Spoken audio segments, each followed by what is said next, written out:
Greetings, everyone. Hope all of you are having an absolutely fantastic day. As many of you have already noted, I did an interview yesterday with Owlcat, more specifically with Starrok, Owlcat's senior CM. It was an amazing hour covering just about all things related to Dark Heresy. And I've plucked out a couple of topics because I think it would be interesting to unpack as a channel. So the first one I want to discuss is voice acting, because many of you have been very apprehensive about Owlcat's move towards having their games fully voice acted, and Starrok was all too happy to take a few minutes to speak to that directly. So first, let's go ahead and cover his comments, and then I'll circle back with my thoughts. Yeah, this one is really interesting, and I think the players ask a lot and worry a lot about it. So it has been asked by the players ever since we launched Kingmaker. Like every next game, we tried to slightly increase the amount of voice we could implement. If you remember, we even did like a DLC 6 in Pathfinder Wrath of the Righteous, where we actually tested the full voiceover for we tested the pipelines for Dark Heresy there. So when we moved on from Rock Trader to Dark Heresy, we wanted to it was like a good opportunity to make a quality leap, you know.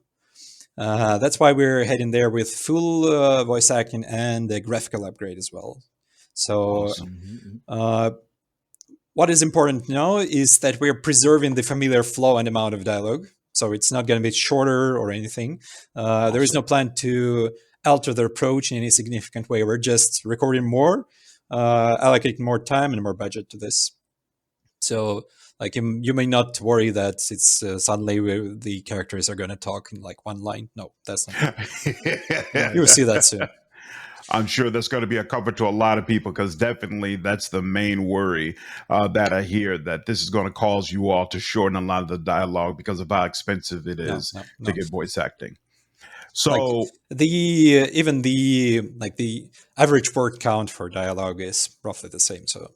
Oh, wow. All right, so that's Owlcat's thoughts. How do I feel about it? First and foremost, I'm already on record, very strongly believe that Owlcat benefits from moving towards having their games fully voice acted. I think it makes it a lot more appealing for many people who cannot stand having to do all of that reading. I think voice acting done well really helps to flesh out a game and make it more interesting. And Owlcat has consistently proven across their previous 3 games that they are great at getting the very most out of the voice actors and actresses that they work with. So I have full confidence that this is going to be a very good move. Now, there are a couple of areas where they chose not to move forward with voice acting that I think are equally interesting. First and foremost, they have decided not to have a narrator. Now, of course, there have been a couple of recent game titles where there was a voice narrator and it worked out very well for the game. First, there was Disco Elysium. The updated version of that game, of course, has full voice acting, including a narrator that voices all the narration portions of the game. I think that work was outstanding. And then, of course, the example that most people bring up is Baldur's Gate 3, who, of course, had the sassy narrator that everybody loved to hear from. Both of those examples work great. But at the same time, I don't really feel like a narrator is necessary in order for a game to do well, or for the voice acting to feel engaging. So I'm completely fine with Owlcat not moving in that direction. Now, the other thing that Starrok mentioned is that they are not going to have the main character voiced in Dark Heresy. I believe your main character is going to be voiced for The Expanse, which of course is more of a Mass Effect type game.